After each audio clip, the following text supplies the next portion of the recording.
My name is Shun, 20 and 3 winters to my name, and if there's aught to be said of me, 'tis this: I live not by parchment nor plan, but by my own hand and heart. No guild has claimed me, nor have I pledged myself to a trade or noble house. I wake with the sun, take such work as finds me, and sleep where coin allows most oft on a straw pallet in the rear of a draughty alehouse where the roof leaks when it rains. Folks say I waste my youth. I say it is theirs that is wasted, spent chasing titles and scribbling numbers on scrolls while life passes them by. It was but a week ago when Robert, a friend from my younger days, found me sharpening a blade behind the stables. My aunt, he said, seeks someone to repaint her garden wall. Good coin in it, far better than scraping pans at the cookhouse. And so I went.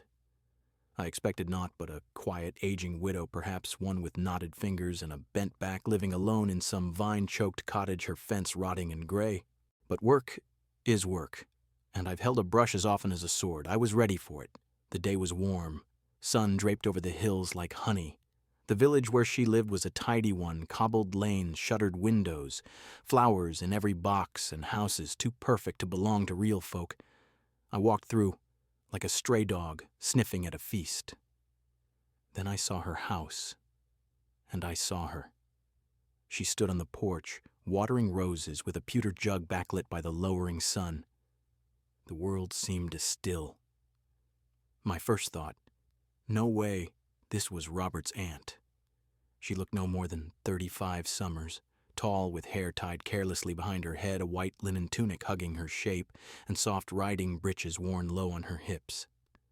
There was a calm strength to her, the kind forged in fire and loss, not vanity. She turned to me with a soft smile. "You must be Cheyenne," she said. "I'm Lady Christina. Robert said you'd be helping with the wall today." I nearly stumbled over my own feet. "Aye," I said, straightening. "I'm honored to help." She gave a light laugh. Not mocking, just knowing. "Come," she said. "I'll show you where the paints and oils are kept." The wall curved along her garden in need of care. Dry wood that had seen too many winters. "Take your time," she said. "I'd rather it be done well than fast. I'll bring you cider shortly." I nodded, set out my tools, and began. Brushed to timber sun on my neck, sweat stinging my eyes. There was a rhythm to it, almost peaceful. Now and then, I caught glimpses of her through the open windows, pacing with a scroll in hand, reading on the porch, stretching beneath the vines. An hour passed, then the door creaked open. She stepped out with a goblet in hand. "You're doing well," she said, offering it with a smile. Truly better than I expected.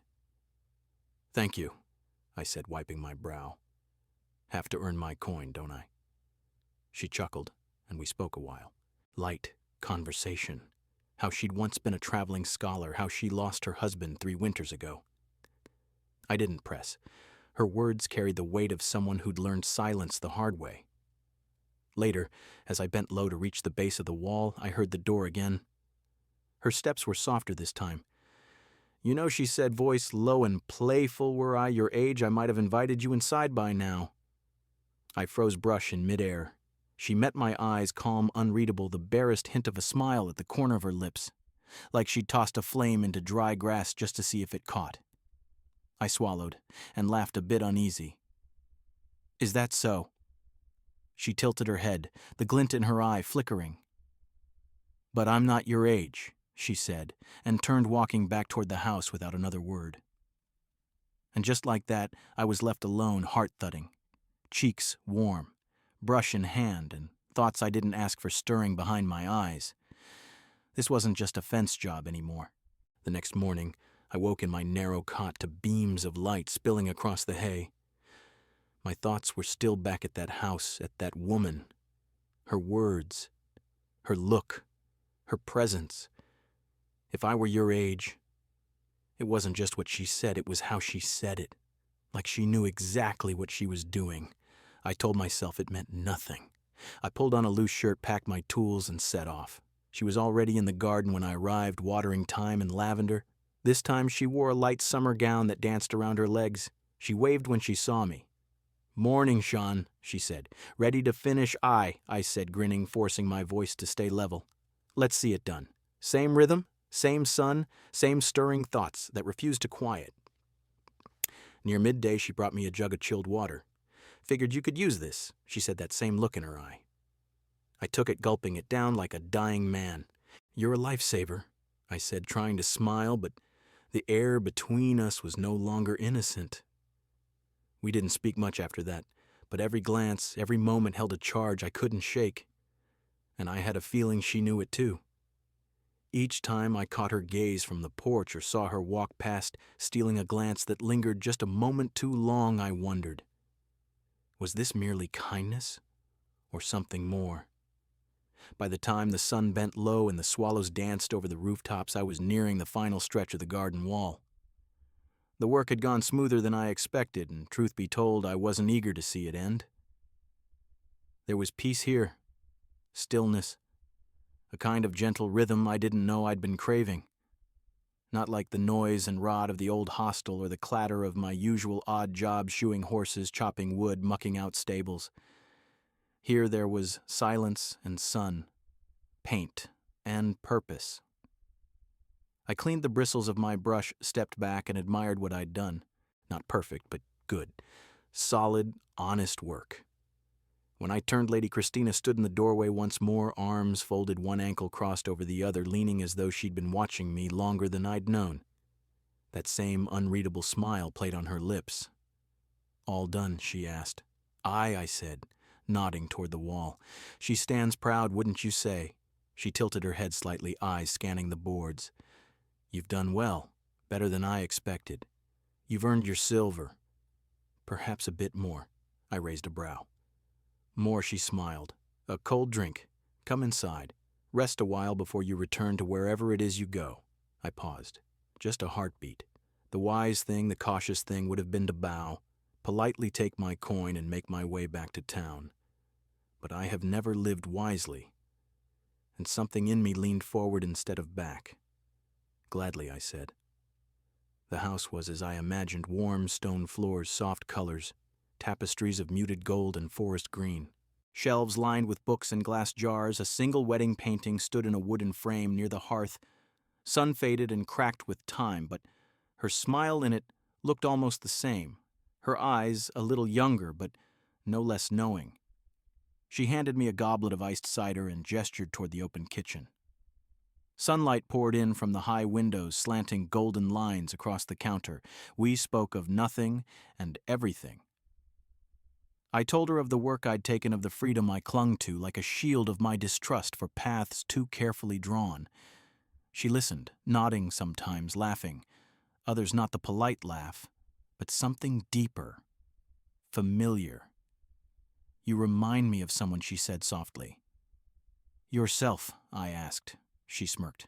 Once, long ago. I thought life was meant to be chased, not charted. That line made us both laugh. Then she reached for a dark bottle and raised it.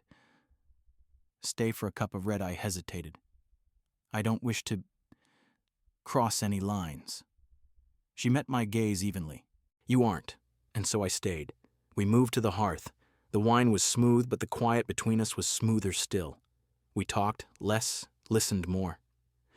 The air held that same delicate pull I'd felt in the garden, unspoken, unrushed.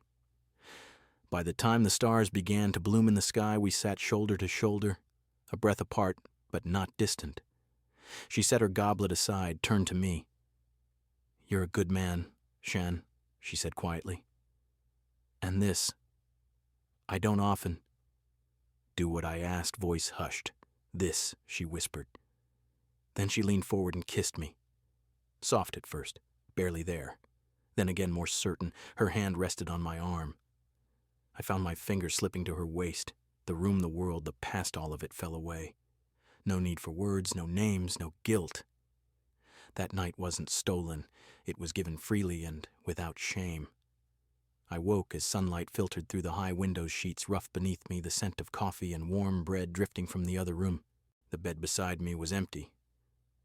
I sat up slowly, my body aching in the quiet way it does after something sacred. I dressed and followed the smell. Christina stood barefoot by the hearth, stirring cream into her mug. She wore a loose gray robe, hair half-pinned, looking more like a friend than a noble. "Morning," I said, voice still hoarse. She turned, smiled gently. "Morning." I stood there unsure of the rules, unsure if there even were rules for this kind of thing. She handed me a mug. "Coffee?" she asked. I nodded. "Thank you." We stood side by side, leaning against the stone counter in silence, sipping. Then she spoke. "I hope you don't think this is something I often do." "I don't," I said truthfully. She glanced out the window toward the freshly painted wall. "You're easy to talk to, Seon. That's rare for me." I didn't know what to say, so I just nodded. Moments later, I left, not because I wanted to, but because it felt like the right thing. We didn't name what had happened. We didn't need to, but I felt it, same as I'd felt the weight of her hand, the warmth in her voice, and the hush of the night between us. We did not need to speak of it. We both understood. What passed between us was never about rules or reason. And so life returned, or tried to its familiar drift. I served at the tavern for coin-hauled lumber for the carpenter-trimmed hedges for an old widow 2 lanes over. At night I drank poor ale with the lads behind the hostile, laughter thin as smoke. But no matter how loud the world grew, I couldn't quiet my thoughts. They always found their way back to her. It was near the week's end when I sat with Robert beneath the warped awning of the hostel's back court, a pair of battered tankards between us, boots kicked up on the cracked stones, the sun slipping down behind crooked rooftops. He talked on about coin, about women, about nothing. But I heard none of it. "You good?" he asked, finally catching the way I barely touched my drink. I hesitated. "Hey, your aunt. Christina." He narrowed one eye, cautious now. "What about her? Just wondering what her story is." At that, his voice changed. The joking fell away and something more sober settled in. "She's had it rough, man," he said, rubbing a hand across his jaw. "Lost her husband some years back. And truth be told, it was bad before that." I listened. He was cold, controlling, the sort that makes the house feel smaller every year. It wore her down. She doesn't talk about it, but I remember. After he passed, she went quiet. Stayed that way. I let it settle. Didn't speak. He eyed me a little sharper now. "Why are you asking?" "Just curious," I said, though we both knew it wasn't the truth. But something clicked into place. Her calm, her distance, the way her smile never quite reached her eyes. It wasn't just solitude. It was the weight of having survived something, and I saw her clearer for it. The next day, feet guided more by instinct than reason, I found myself walking the familiar stone path to her home again. I told myself it was chance, that I was merely passing by. A lie through and through. I stood at the gate for a long moment, debating the wisdom of what I was about to do. Was I intruding? Would she welcome it? Or would I break whatever quiet accord we'd stumbled into? Still I knocked. She opened the door in a blouse and simple trousers, hair tied back with a ribbon. Her brows lifted in surprise, but she did not frown. "Sean," she said, warmth behind her tone. "Wasn't expecting you." "Hey," I replied, trying not to shift on my feet. "I was nearby. Just thought I'd say hi." "If this is weird, I can—" "No," she said quickly, stepping aside. "Come in." We sat in the kitchen, each with a glass of cold cider. The air was different this time, less flirtation, more quiet gravity. Conversation moved slowly like an old cart over cobblestone. But it went deep. She spoke of her children, now grown distant, and how time and divorce had left cracks between them. She spoke of solitude, of finding peace in it, but also something hollow, something she didn't often name. "I know I'm older," she said at one point, gaze fixed on her cup. "But sometimes it's just nice to be listened to, without judgment." I met her eyes. "I'm good at that." She gave a half laugh. "You are." And then her hand slid across the table, not boldly, not trembling, just soft and sure. Rested on mine. We said nothing. We didn't need to. That evening we cooked together. Simple fare boiled, noodles, garden greens, bread warm from the oven. But every moment felt sacred.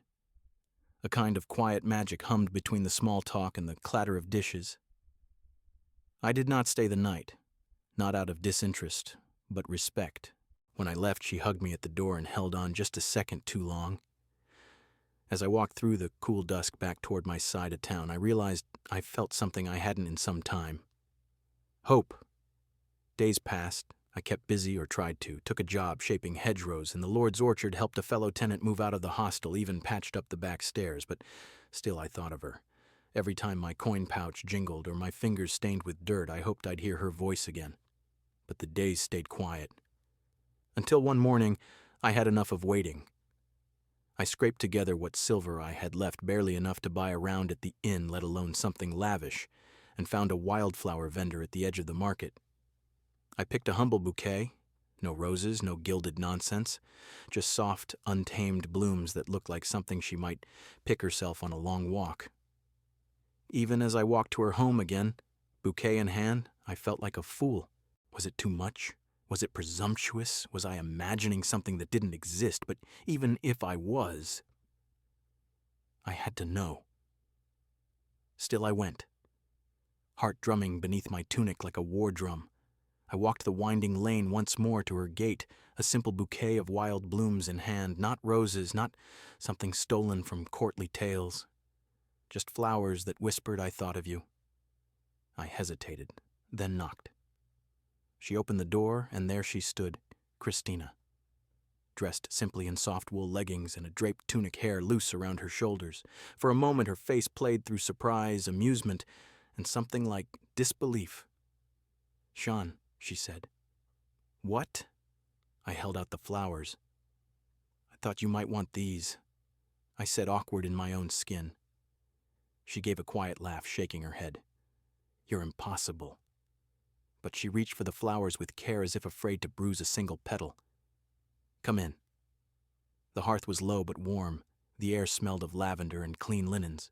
She placed the flowers in a small glass vessel and set them on the table. We sat. The silence between us stretched thin and uncertain. Finally, she broke it. "I didn't expect you to show up like this." "Yeah," I said, eyes on the blooms. "I didn't expect it either, but I couldn't stop thinking, and I needed to talk to you." She leaned back, arms folded. "All right, I know this." I began, gesturing at the space between us. "Probably wasn't meant to be anything. I'm not trying to make it messy. I'm not asking for more than what's real. But I guess I just need to know what it is." I looked at her, honest and stripped down. "Where do we stand?" Her face changed again. Not guarded, but heavy. She studied the vase before her as if it held answers she hadn't dared look at. "You're young, Sean," she said. Her voice wasn't dismissive, it was careful, like she'd held these words in for too long. Too young to be tangled up with someone like me. She took a breath. "My life's not light. My past isn't clean. My children, they're grown but far. Not just in distance, but in trust. My marriage left bruises, some deep, some invisible." I didn't rush to answer. I let her say it, let it settle like snow. "You shouldn't have to carry someone else's wreckage," she said. "You're right," I nodded. "I shouldn't." Her eyes darted up at that. "But I'm not here to carry anything," I said. "I just like being around you, and I care enough to ask what you want."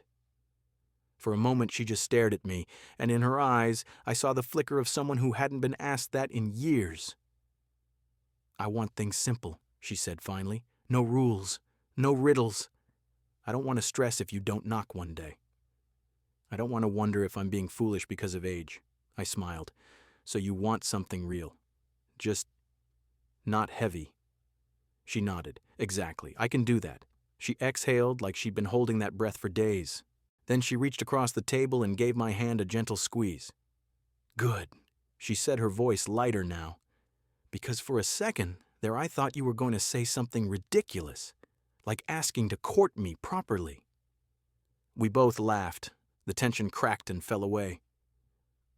That night I didn't stay. I didn't need to.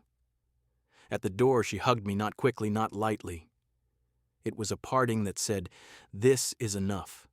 For now."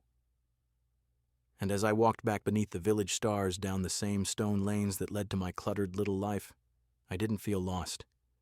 I felt like I knew exactly where I was. This wasn't a tale of courtship or conquest or scandal. It was something quieter. Weeks passed, then months. I worked where I could, the tanner's shop, the stable, sometimes even hauling firewood for the guild. I slept in my usual bed at the hostel, drank ale with the same raucous crew. But she was always there, a constant thread through the chaos, a stillness in my storm. We never gave it a name, and that was what made it ours. She never asked where I went when I wasn't near, nor did I ask who might have kept her company when I was not by her hearth. We met when it made sense sometimes, twice in a week, other times not for many days, and yet it never felt strange. I would lend a hand when needed, fixing a loose shutter, hoisting a heavy trunk from her cellar, mending what time had worn down. Other evenings we'd just sit on her porch, goblets of wine or cold steeped tea in hand, watching the sky bleed gold and purple over the rooftops. There was something about Christina. She made the chaos in my head go quiet. And for a soul like mine, unmoored and wandering, that was rare. Rare and precious. I began to see it then, though I wouldn't name it. I liked what we had, the simplicity, the lack of worry. No entanglements, no demands. Only peace. Then came a Saturday, the kind of scorched, sweaty afternoon that leaves you sunburned just by breathing. I had just finished a long stretch of labor in the fields outside the city walls, cutting grass, hauling limbs, my clothes caked in earth and sweat. I stopped by her cottage without a second thought, not for anything grand, just to see her. She answered the door wearing leggings and an oversized buttoned tunic, her reading spectacles still perched upon her nose. She took one look at me and burst into easy, unguarded laughter. "You look like you've been at war with a wild hedge beast," she teased. I wiped my brow. I might have lost. She stepped aside to let me in. "Want a wash?" I shook my head. "Nah. Just came to say hello. Got some plans later." She gave me a knowing smile, soft, distant, without bitterness. "It's all right. I'm not your beloved. Remember that line, landed gentle but sharp, not because it stung, but because it was true. That had always been our vow, no vow at all." I leaned on her counter as she poured me water from a cool clay jug. "Christina." She glanced up. "I've been thinking about moving," I said. "There's a place across the river, a little room. Still a mess, but it's better than the hostel. I've been saving." She didn't falter. No shift in her gaze, no sadness, only that same quiet clarity. "That's good," she said. "You deserve more than a creaky bunk and a roof that leaks." I took a long drink, the water clean and cold against my tongue. The silence between us thickened, not tense, just honest. "This was never meant to last, was it?" I asked. She shook her head slowly, her voice soft as dusk. "No. And that's why it worked." I crossed the room and stood close enough to feel her warmth. I leaned in and kissed her gently on the brow. She closed her eyes, smiling like a woman who remembered something good, but let it pass with grace. "Thank you," I said. "For what?" "For giving me something good. No burden, no leash, just a place where I could be myself." She reached up and brushed my cheek with fingers that trembled just slightly. "And thank you," she whispered, "for reminding me what it feels like to be desired." Even if only for a short while, we stood there in stillness, two souls who had passed like ships in a quiet harbor. No storm, no wreckage, only presence. I stepped back. I should go. She nodded. "I know." At the threshold, I turned once more. "You'll be all right." Her smile was gentle but steady. "I've been through worse." Then she added, "Go. Live your life, Shin. And don't rush to chain yourself down too soon." I grinned. "I won't." The sun was falling low as I walked down that cobbled lane one last time, the same path I'd wandered so many evenings with a different kind of weight on my shoulders. But this time, I didn't feel sorrow. I didn't feel regret. I felt free. This wasn't a tale of tragic romance, nor one of high drama. There was no quarrel, no betrayal, no thunderous ending. Just two people who crossed paths at the right moment, gave each other what they could, and knew when to let go. No promises, no grief, no regrets. And in this world of broken vows and heavy hearts that was rare enough to be called beautiful,